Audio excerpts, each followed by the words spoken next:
It was hell, because the Red Army was so close that its artillery could easily reach the Königsplatz, the Tiergarten and the Reichstag.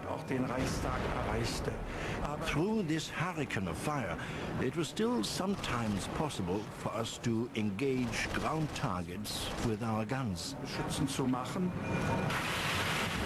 Less than a mile to the south, General Chuikov's army has also blasted its way forward. The battle now rages around the Reichschancellery building. Again and again, Gisela Stenger goes out into the shell-torn streets. We always had one thing in our minds.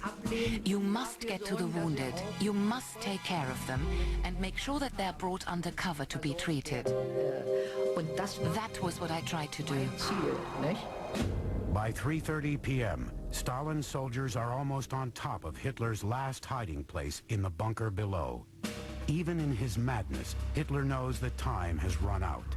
While Eva Braun, his wife for just 24 hours, takes a cyanide capsule, Hitler fires a bullet into his brain.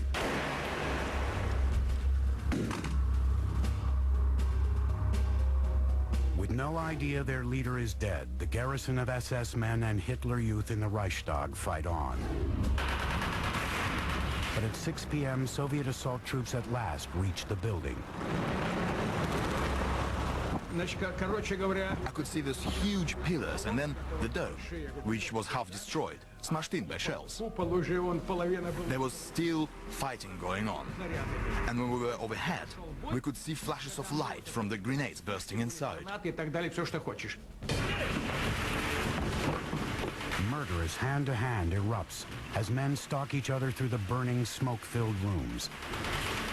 The battle is decided with submachine guns, grenades, and even knives.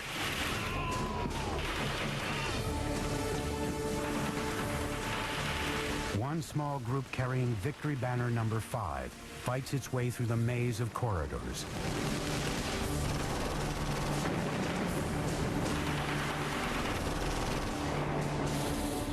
Breaking out into the shell-torn roof, they plant their flag at the base of a statue. Days later, the flag raising is reenacted for the cameras.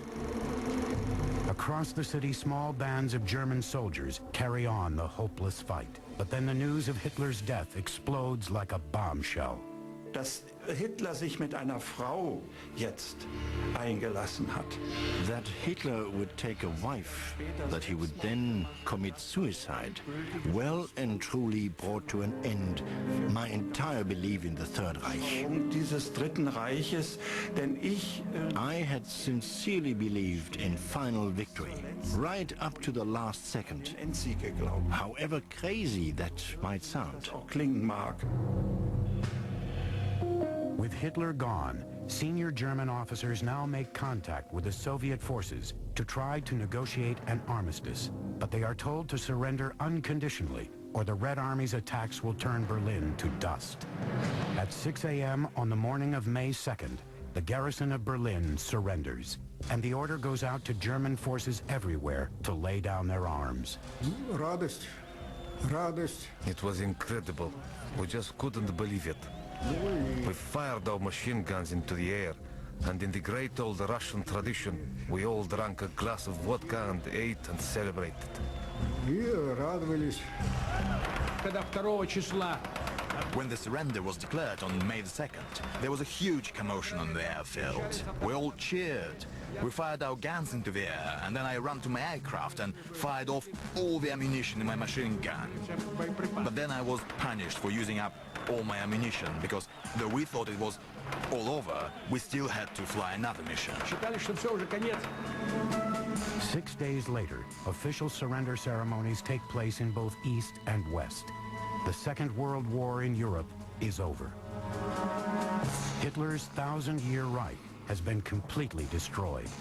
For the German people who followed Hitler into the abyss, the world has come to an end. It didn't seem possible for the whole tragedy of the war to end like that. If there had been an armistice, I would have said, okay, it was an honorable defeat. But to be crushed so completely, we just couldn't accept it. We felt crushed in the truest sense of the word. After 6 years of the most terrible war in history, Europe is in ruins. Millions have died, and millions more are homeless refugees.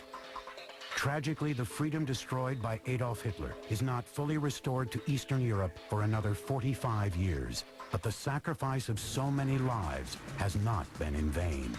The end in Berlin may herald the Cold War, but that is overshadowed and will be overshadowed to future generations by the fact that the free world joined together and destroyed the Nazi state.